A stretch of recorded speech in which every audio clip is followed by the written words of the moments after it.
Some have asked questions concerning Zelph and why those who are sponsoring this Facebook page are interested in the details of Zelph and his bones. Your questions are fair. Let us try to respond and answer your questions. We believe the words of Joseph Smith when he received his revelation on Tuesday, June 3, 1834, on the burial mound near the west bank of the Illinois River. On that day, Joseph told 170 men of Zion's camp who Zelph was and why he was important. There were many who left accounts of what he said. All of the men of the camp were impressed with what he said. There is no record that anyone who was there had anything contrary to say about what Joseph Smith said. None of them would ever deny what they had experienced. When the revelation was given, it made an impression on everyone. On that day, Wilford Woodruff placed Zelph's bones in his wagon and took them from Illinois to Missouri.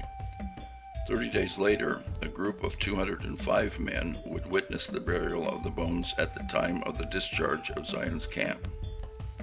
None of these 205 men ever left a contrary record concerning the existence or significance of Zelph's bones. The experience of Zelph's bones was widely known among the members of the early church. The account was told and retold. The account was accepted as an important testimony of the divine authenticity of the Book of Mormon. We hope you are asking yourself, why did the Lord reveal this information about this one man at the time he did? What do we learn from Joseph's revelation that is relevant today? We can only speak as to our beliefs on the matter. We learn from the account that Zelph was killed in battle near the mound. We learn that he was fighting in the land of desolation that is mentioned in the Book of Mormon. We learn that he was a righteous man. We know that he was buried near the Illinois River, about a 3-day walk from Nauvoo. We know that across the Mississippi from Nauvoo, God commanded Joseph Smith to name a place Zarahemla.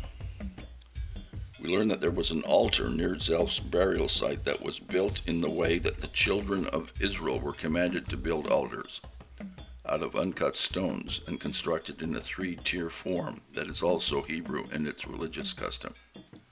We know that Zelph was highly respected from the New York Lakes region all the way to the Rocky Mountains. We learn that Zelph was a Lamanite fighting on the side of the Nephites in Illinois, not Guatemala. The war between the Nephites and the Lamanites took place in the heartland and not in Guatemala. The Lord revealed this to Joseph Smith, and we believe he did so to make it very clear where the Nephites and Lamanites lived. The purpose of this Facebook page is to raise enough funding to start a formal exploration of the area we believe to be the location of the city of Zarahemla. Thousands of artifacts have been found to support the fact that there was at least one great battle in the area. A large defensive earth mound has been found in that region. We believe it was cast up at the time of General Mormon to defend the city. Battle axe heads are found throughout the area. The Lord commanded Joseph Smith to name the area Zarahemla. Hundreds of burial mounds are found in the area that date to the time when the battles were taking place at the end of the Book of Mormon. These are the reasons we find Zelph and his bones so interesting.